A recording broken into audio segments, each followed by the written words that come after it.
So tonight we're going to have a PowerPoint presentation as an overview of the plan. And then at the end, we have the ability to ask questions and have any discussion or questions or comments about the plan that we can answer as staff tonight. City Council will consider formal written comment later in October. And that's what we're really encouraging people to do, is to take a look at the plan. And if they have specific issues or concerns, to please provide those to us. We've been taking most of those comments through the Ames Plan 2040 website, which is hosted on cityofames.org. Otherwise, you can email me or Eloise Sahlstrom, who is also a city planner.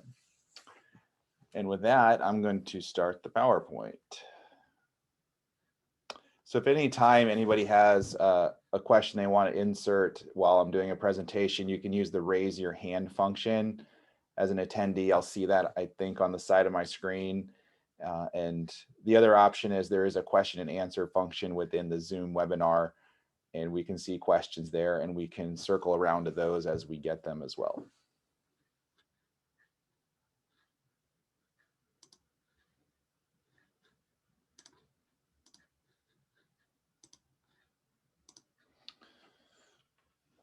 Okay. So we are, as the City of Ames, working on Ames Plan 2040, which is a comprehensive plan.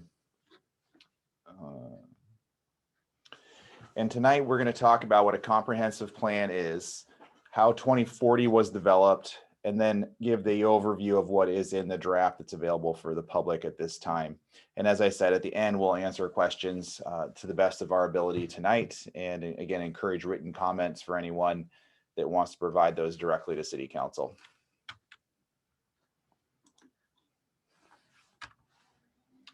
So a comprehensive plan has many purposes for a municipality. It can address a lot of different issues for a community.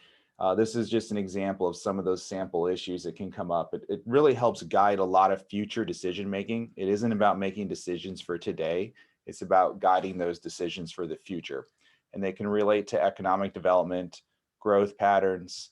They also are a legal document that helps frame our decisions for the future.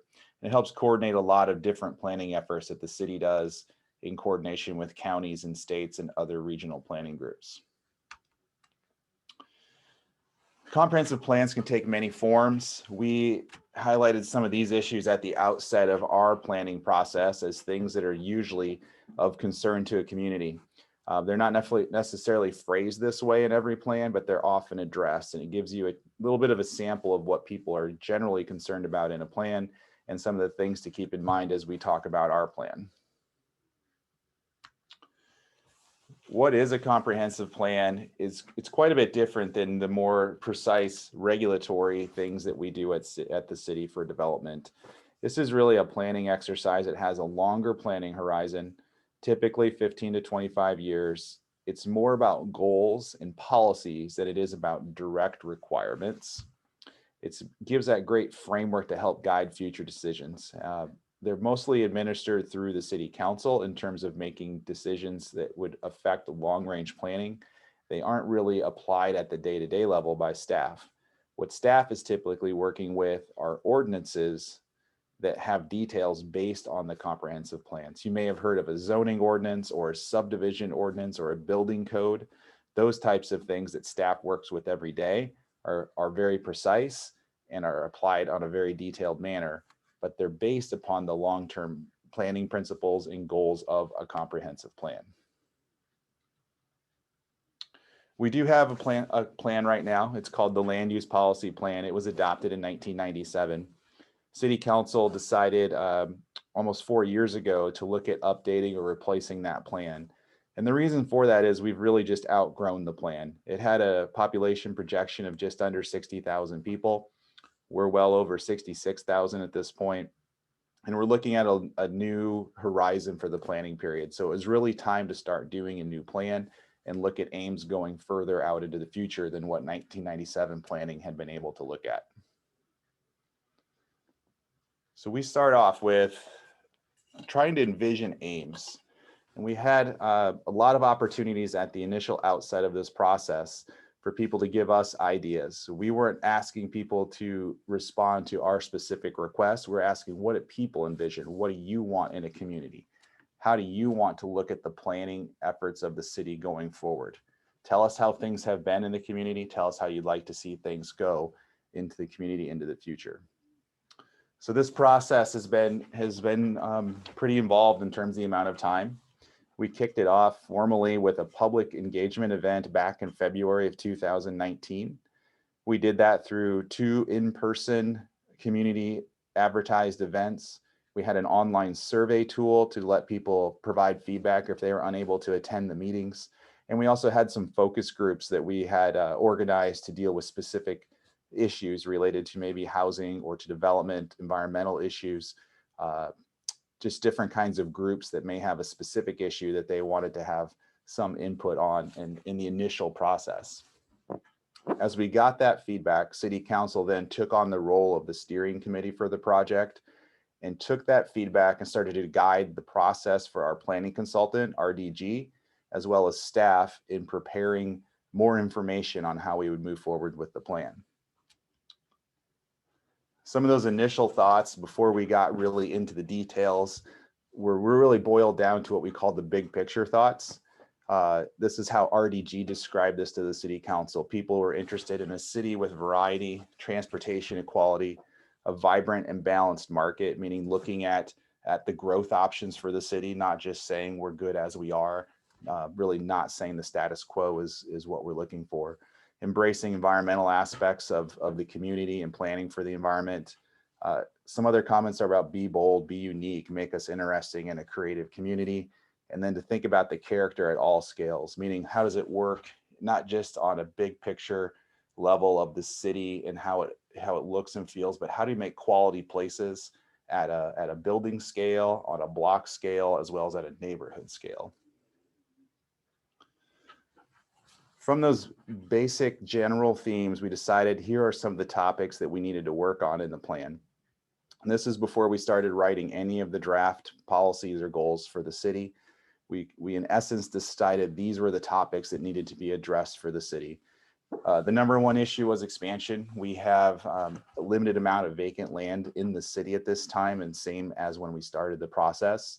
So where we would grow next was one of the most critical issues to the City Council when we started this process.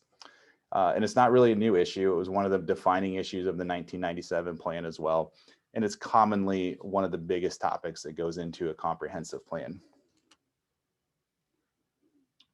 So from that initial input, City Council had multiple workshops. They had 11 workshops to talk about how to draft the plan, what goes into the projections, how to evaluate growth scenarios, and then to look at how these things will come together as chapters within a plan and how will they integrate to make sure it's a comprehensive plan.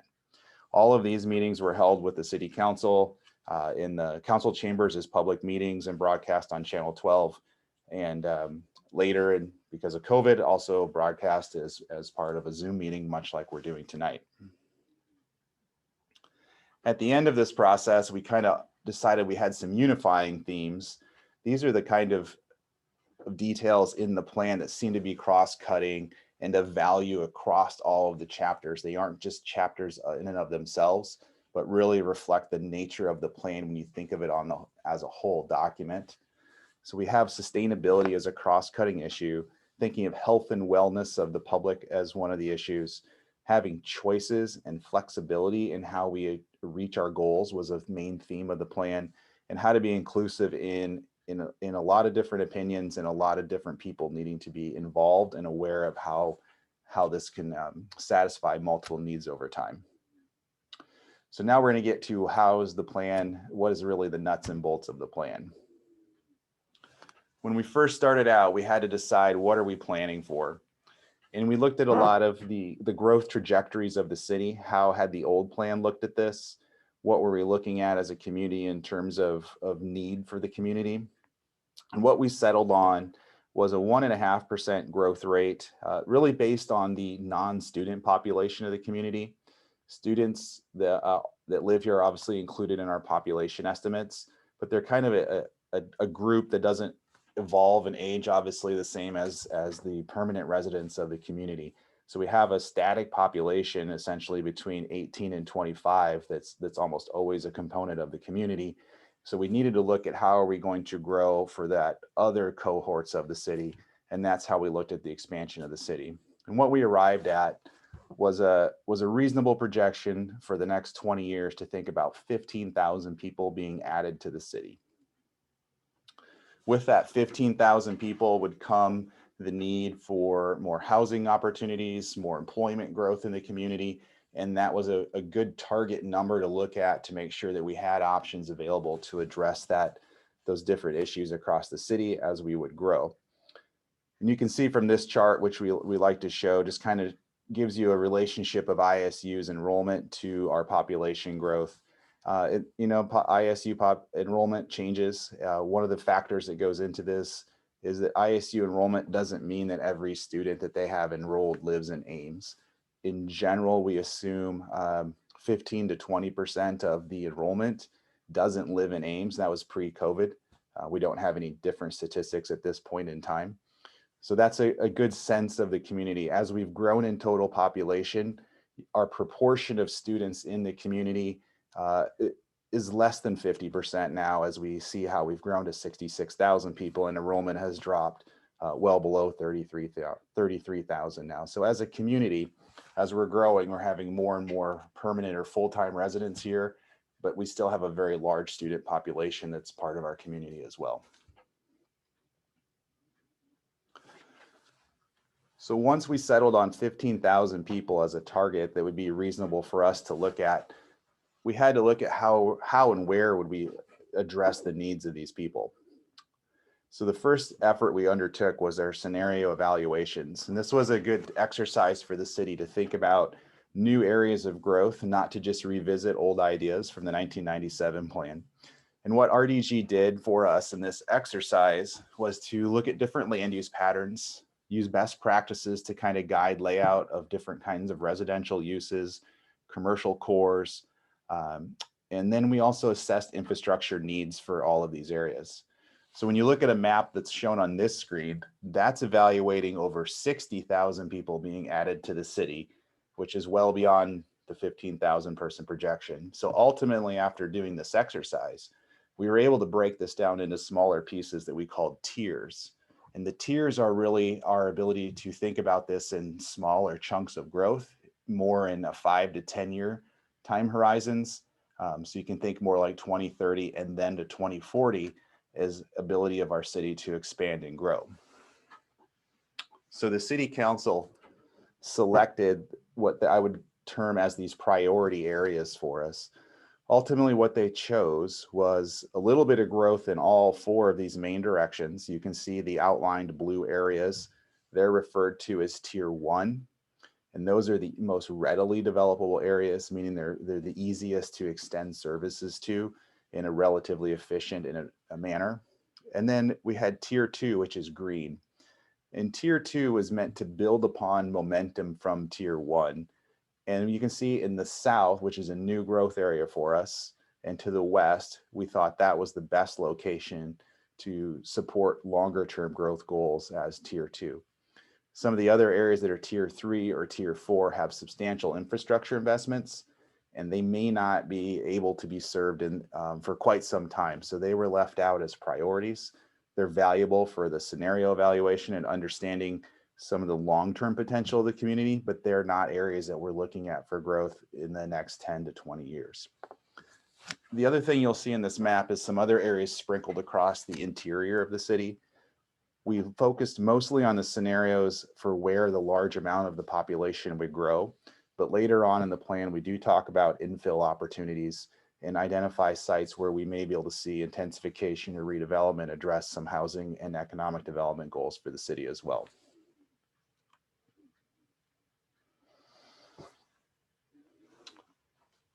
This map more clearly illustrates where those tiers are and those priority areas for us.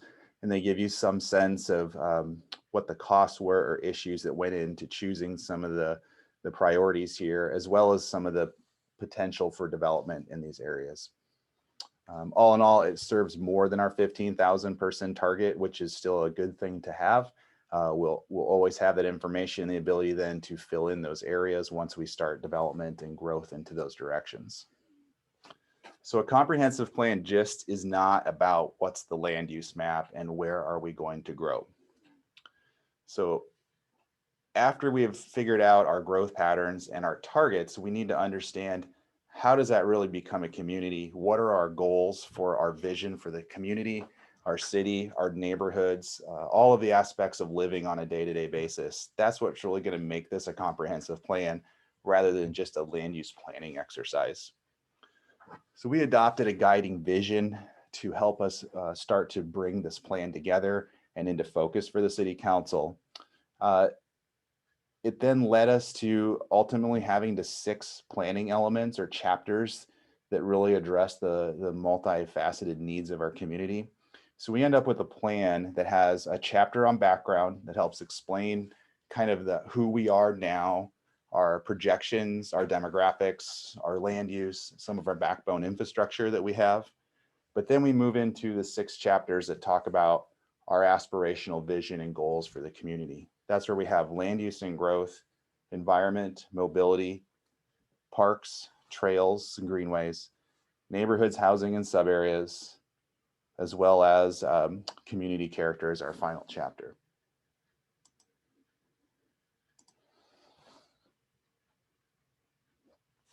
With each chapter, we have a vision statement. A vision statement is to give you a sense of our goals or our purpose for the chapter. And then we will have principles and actions that spell out more detailed policies on how we like to see this implemented over the next 20 years. And as I mentioned early on, we had some cross-cutting unifying themes, and we have that again captured here on the left, where inclusivity, sustainability, health, and choices are just, again, to help the reader get a sense of what we're trying to accomplish as a comprehensive plan. At this point, I'm going to go through each of the elements. I'm going to spend about 3 to 4 slides on each one, or 2 to 4 slides. It's a very high level overview to really get a sense of specific issues. You do have to look at the plan and read some of the policies, but I hope tonight I can give you a sense of what the elements are about. And if you have questions and you'd like to understand what may be in the plan or how we could address a concern, we can talk about that in the questions at the end. So for growth and land use, this is the most significant chapter in the plan in terms of the volume of goals and principles. It's the chapter that talks about land use designations and the land use map, which again, many people think of the comprehensive plan as a land use map. There's more to it than that, but this is the chapter that embodies that land use planning effort and the policies shaping how our residential patterns work, our densities of development work, where our economic growth is going to be in the city.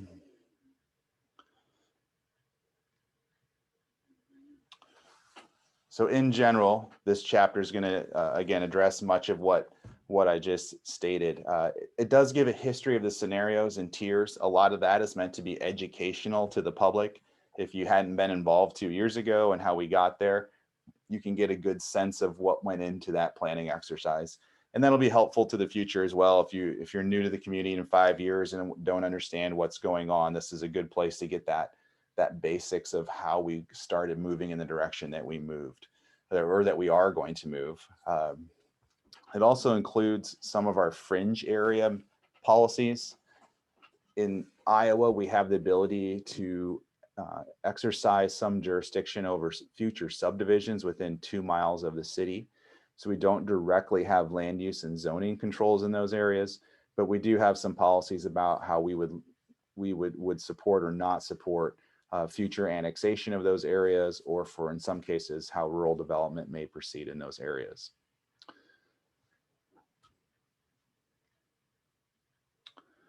So with the growth section of this element, which is really the first part of the chapter, it talks about how we really kind of put the framework together for growth, and focuses on, in general, not just how the land use map again comes together, but that we're supporting different options for growth in the community. And this is where we start to emphasize that character counts and compatibility and context count. So efficiency and just producing housing or just producing buildings in the community is not really going to achieve the overall vision for the community. And this is where our growth policies are trying to tie together our principles from the other chapters that are there to provide more support for the community overall, whether it's for character, for the variety of housing and development that we need, whether it's an environmental issue or whether it's a health, parks, recreation type of issue. So we don't want to think of these in silos and as singular issues. We want to think of them in the context of the vision statements and the general goal of looking at this together along with the other elements.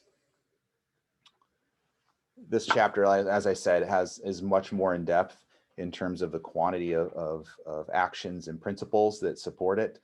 And it is the guiding chapter for much of how the plan was put together at the same time. As we move just past growth in general into the more specifics of the land use principles, this is where we're tying together as clearly as we can the relationship of transportation and land use. That's one of those key relationships that need to be considered if we're going to make a quality place and have a sense of place in our community for new neighborhoods and the reinvestment we expect in some of our existing areas of the city.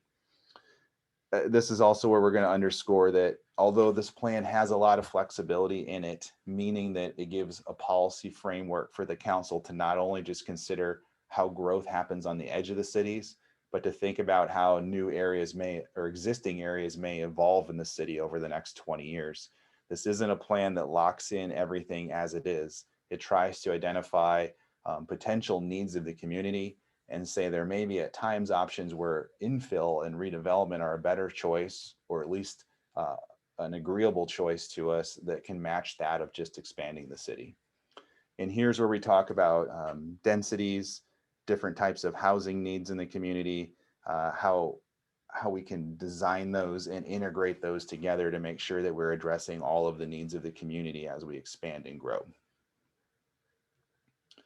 The land use map, which is also housed in this chapter, and I'm going to have this up for a second here, and as we go forward, I don't expect to be able to read this, but this is the map that does lead to these future patterns across the community. And this land use map is quite a bit different than our current way of mapping the land use in the community. The residential land use designations try to take into character not only just the density of an area, meaning how many dwelling units are in a block or on an acre of land, but what is the layout and what's the character of that area.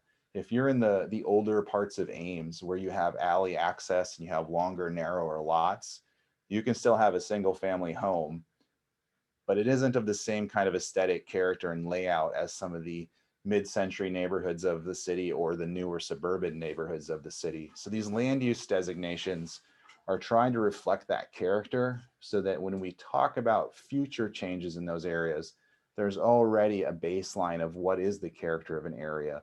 And the mapping is there to describe both the use and the character at the same time, which helps feeds into those future decision-making processes.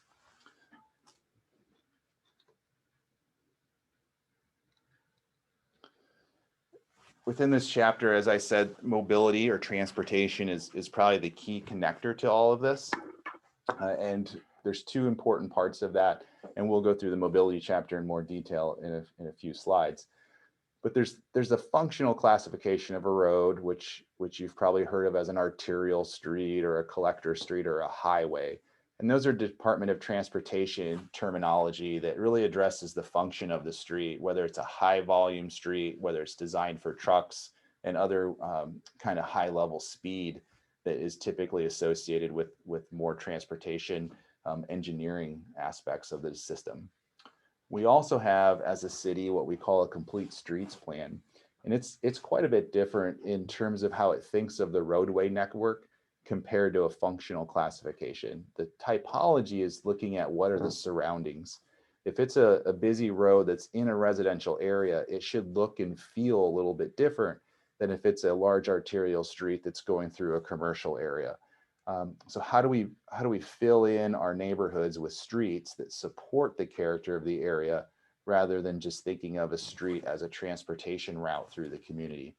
So the land use chapter is consistently looking at the complete streets plan to get guidance on the nature of the street and how we can have buildings and people relate to that transportation facility uh, in the design. It also supports improving pedestrian and bicyclists' ability to travel across the community and to think not just about vehicles and cars when designing the roads, but think about other ways that you move through the city and neighborhoods.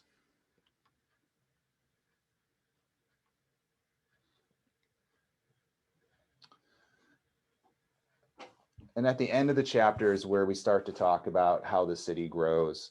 What are our policies for thinking about annexation and future expansion of the city? And again, how do we interface with that rural area that's right on the fringe of the city? We currently have a cooperative plan with Story County called the Ames Urban Fringe Plan, which we have a joint jurisdictional agreement with. This doesn't replace that. In all likelihood, we'd want to approach updating that plan to reflect Plan 2040's new new initiatives and policies. But the idea here is that as the city expands, we need to have thought about how that is going to work for us, as well as how do we preserve those areas that are not intended for growth and keep them viable as rural areas that are still under the control and jurisdiction of Story County.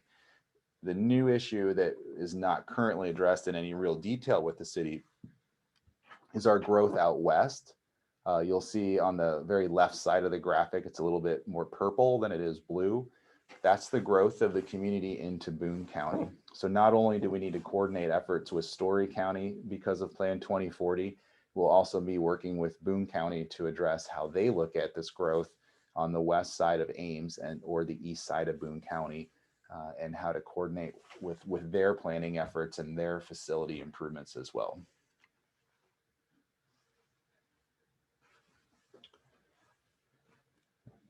After land use and growth, we talk about the environment. Ames has had a long history of environmental stewardship through many of its partnerships it has throughout the county, as well as initiatives we take within the city to make ecological improvements to our community and preserve areas of ecological and biological value as well. So within the environment chapter, we're really talking about constraints that affect how development can be done. Where are the issues that would likely need to be mitigated or in some cases just outright avoided to ensure there's no degradation of the environment. This could include natural features. It could include wildlife or habitat that may exist in or around the community as well. And as a forward-looking plan, it does include consideration of what does climate action planning mean for the city. The City Council decided during this process that the climate action plan or considering climate change policies were such a significant issue that they wanted to take them as their own planning effort. So the city this fall has initiated a community-wide climate action plan process to really consider goals for greenhouse gas reductions for the community and to think about public input specifically on that issue. So this plan does not set climate action plan goals. It has placeholders to bring decisions from the future climate action plan back into the plan. So that means we could have some adjustments to our planning initiatives if we decide that there are more priorities that are geared towards climate change policies than what we've currently contemplated. But those aren't forecasted at this time. So we'll know probably in about 12 to 18 months is the expected timeline for the community-wide climate action plan. If there are adjustments that need to come into this plan, we do expect this plan to be adopted before that climate action plan is done. Now, at the same time, the climate action plan, as well as our transportation plans, are predicated on the projections of Plan 2040. So the basis for all of our evaluations has already been set by these growth projections and the patterns that are proposed. So we'll see the outcomes in transportation modeling. We'll see the outcomes in the climate action plan analysis of how Plan 2040 has projected the community's growth into the future. So we will be on the same page and be able to talk consistently about topics with the climate action plan. So some of the principles in this plan really focus on water quality, green spaces, as I said, adapting for climate change in the future. This map here on the right is just an example of our floodplain management areas that we know that we have to avoid for development, or at least mitigate potential floodplain issues as we grow. There's a number of other issues and maps that are included in this chapter that help inform future decision making.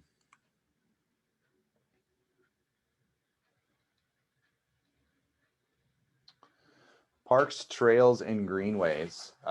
This chapter is commonly known as a parks or open space chapter, and it's really dealing with passive open space and active open space. So the city manages both kinds of facilities. We have preserved areas that are really untouched that might just have trails through them as a community. If you think of Munn Woods in the west side of town, that's an example where they're not actively developed for recreation. It's more of a natural passive environment. And then you can think of places like Brookside, which are kind of a mix of natural areas, but also programmed with recreational activities with ball fields and picnic shelters and playgrounds. So the community looks at, we look at our needs as a community through both lenses of just general green space, as well as the recreation needs of the city. And we really want to prioritize that we see as a community that our wellness is not just physical, but it's that social well-being and being able to visit with other people, interact with other people, as well as those physical recreational activities. We see that as a very great benefit to building community. So this chapter talks about not just how do you plan for parks, which is a key thing with the amount of growth that we're talking about. We will need to add park facilities as we grow.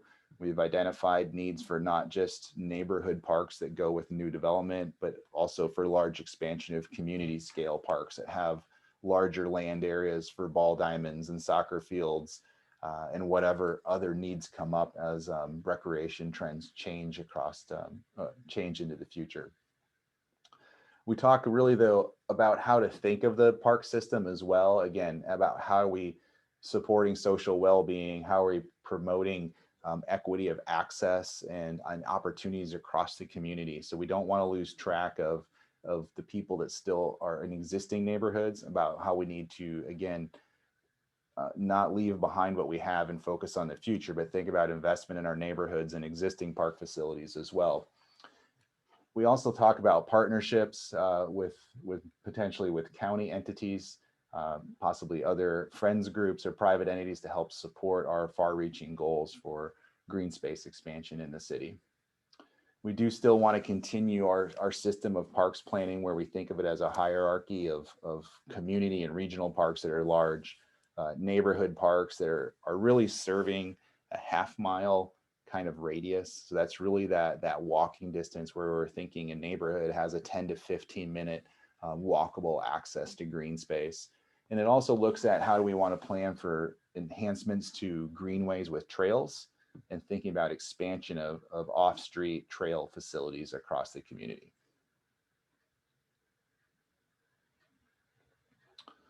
So within these principles, we want to think of the park system as again, bringing people together, to think of them as a unique collection that are accessible and desirable, not just green space for the sake of green space, but being attractive and interesting and engaging, and to have a variety of options for people.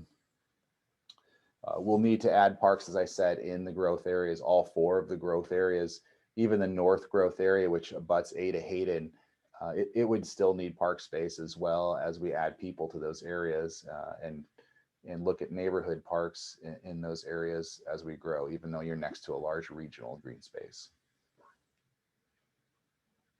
It's important to note that the comprehensive plan sets a framework and helps us guide that physical planning for parks, but the Parks and Recreation Department for the city also has what they call a Parks Master Plan. So once this plan is adopted, the Parks and Recreation Department will dig into a greater amount of detail about the specific types of facilities and needs in the community.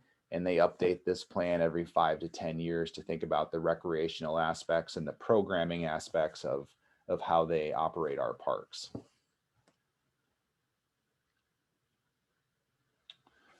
Our transportation chapter or our mobility element is really bringing forward the principles from the Complete Streets Plan, as I mentioned earlier, as well as integrating with our transportation plan that we have called Forward 45.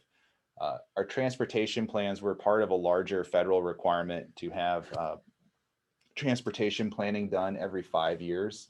So Forward 45 was adopted last fall, again, based on the principles of Ames Plan 2040 for growth through the year 2045. So this chapter, again, is very critical to integrate into the land use assumptions and to understand how places are affected by the network of streets that we have, and then the transportation systems about reaching all users in the community.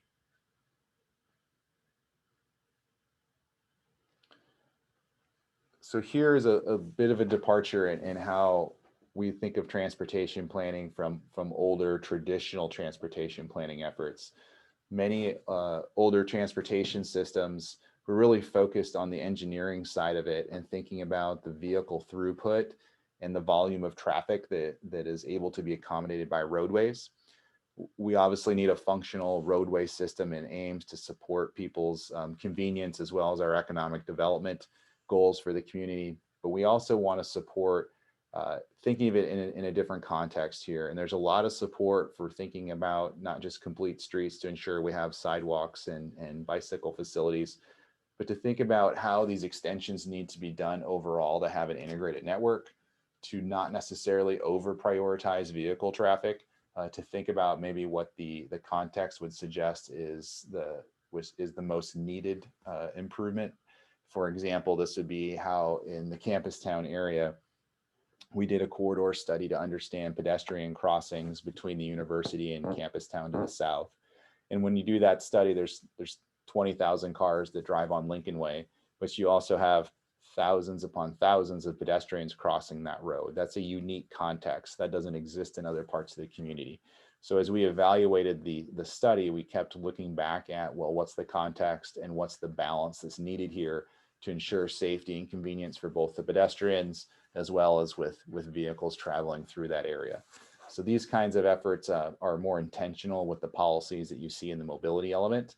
And we think that's going to help us move forward towards that complete street principles of improving transportation across the community.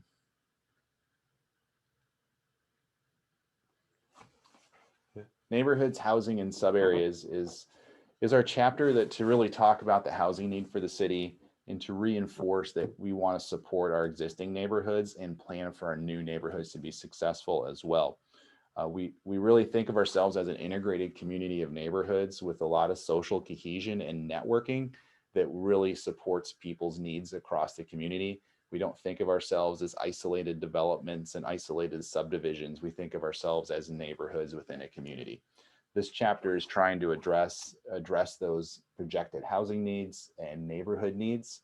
And the sub-area component deals with future planning efforts that'll be addressing some of the redevelopment options in the city and areas that need more planning to really realize housing or growth goals for those areas. So this chapter has a lot of background information talking about the housing conditions of the city and the affordability levels within the city. If there was one theme that probably came out the most consistently over the life of the plan preparation, is just the need for more housing opportunities in the city, whether it was for low income or market rate housing. It was pretty clear that generally people wanted to see more housing built in the city.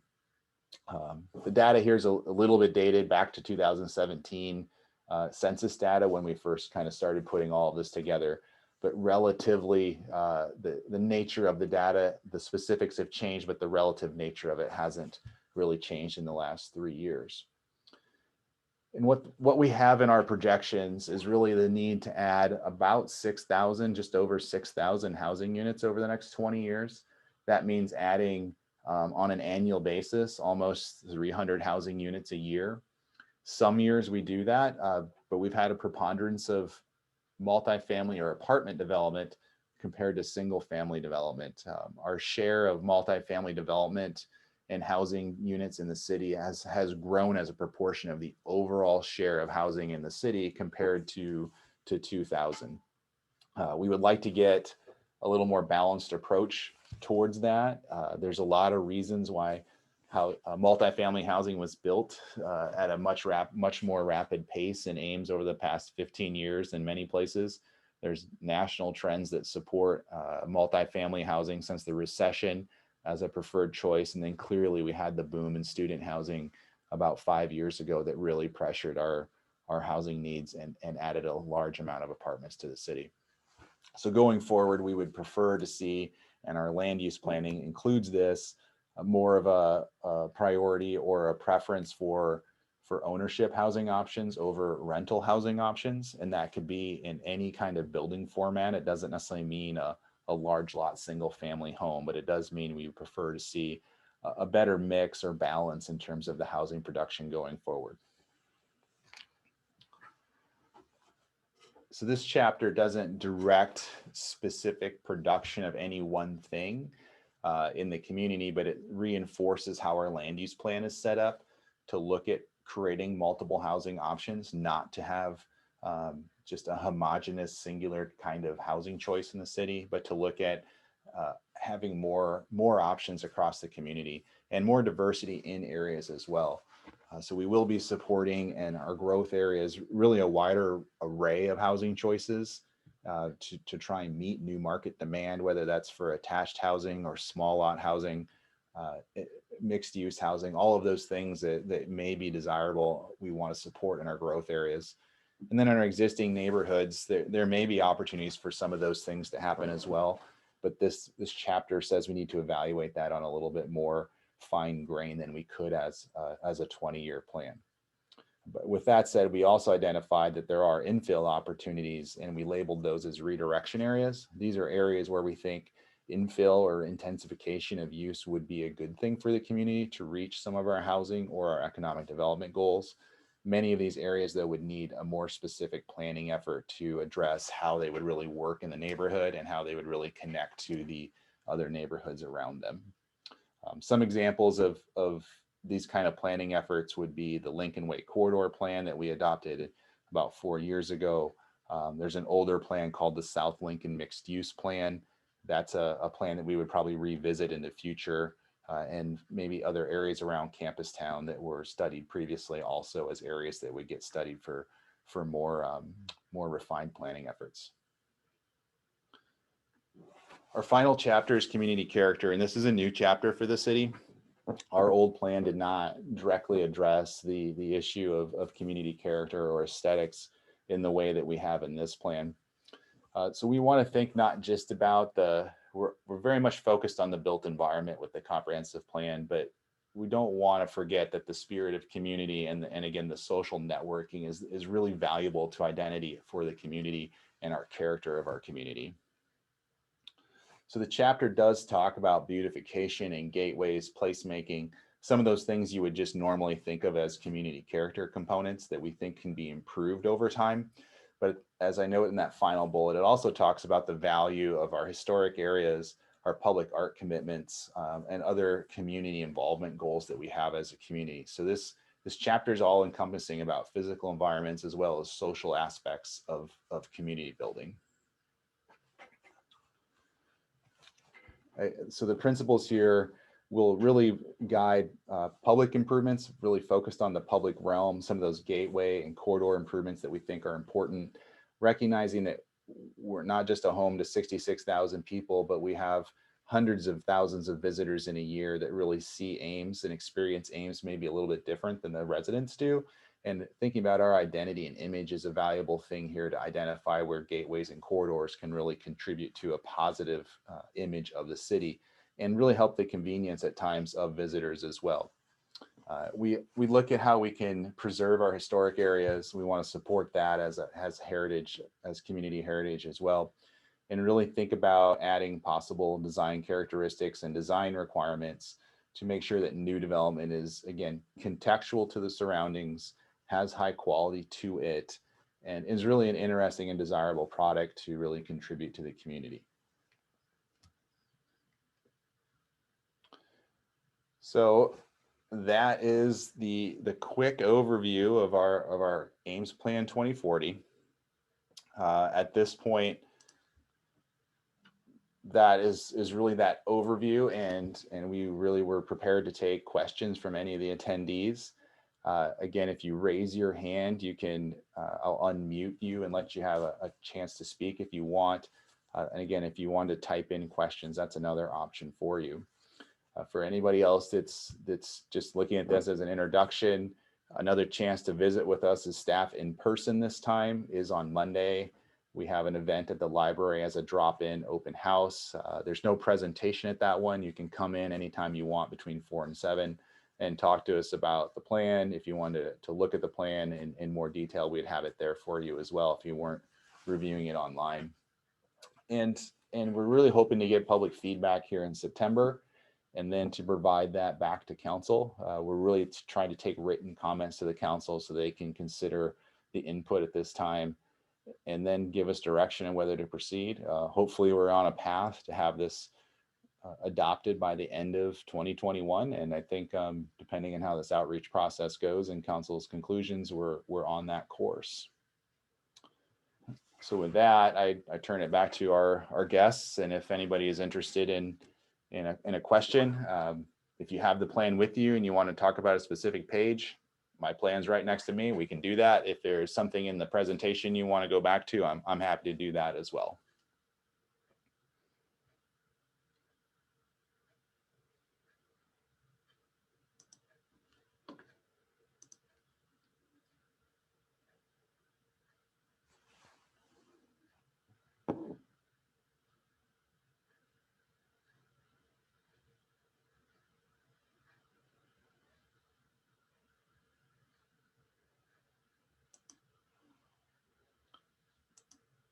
All right, Grant, I think if you unmute yourself, you should be able to speak.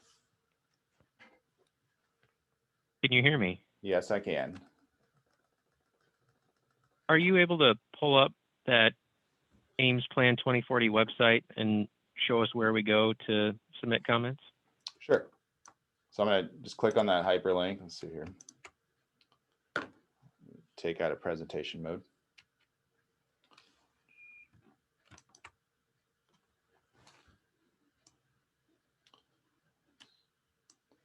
So when you click on that link, it's going to take you to the, do you see, I assume you see my web page right now? Correct. Okay, it's going to take you to this page, and then you have to click on either this public draft link or Ames Plan 2040, and it's going to take you to one more page where all the PDF documents are. And you can download the maps. You can download the whole plan if you want. You can sign up for email notification, but then you also have this option in this box. It's a free text box, and you can post anything that you want as an entry there. If you wanted to submit a letter to staff, or you want to submit an image or do something that doesn't feel like it fits in that text box, you can always email staff. You'll find my information. You'll also find Eloise Solstrom's information on this page as an option to email us something if the text box doesn't fit what you want to, how you want to communicate with us. Okay, thank you. You're welcome.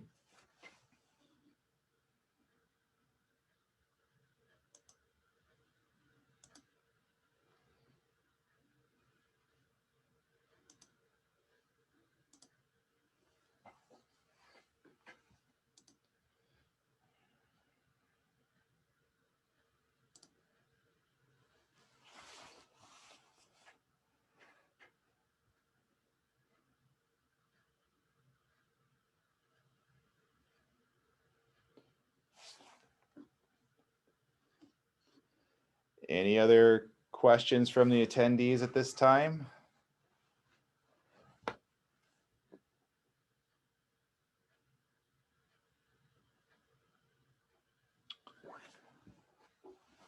If not, I thank you for your time. I encourage you to come on Monday if you're interested, but at the same time, information's there online at Ames Plan 2040's website, and we look forward to any written feedback we can get from anybody. Oh, got a hand raised again. Yep, go ahead. Might have to unmute again. What is the deadline for public comment? Right now it's advertised as open through the end of September, so September 30th. I don't know that we'll take the website down on September 30th, but that's the advertising that we have out right now. Thank you.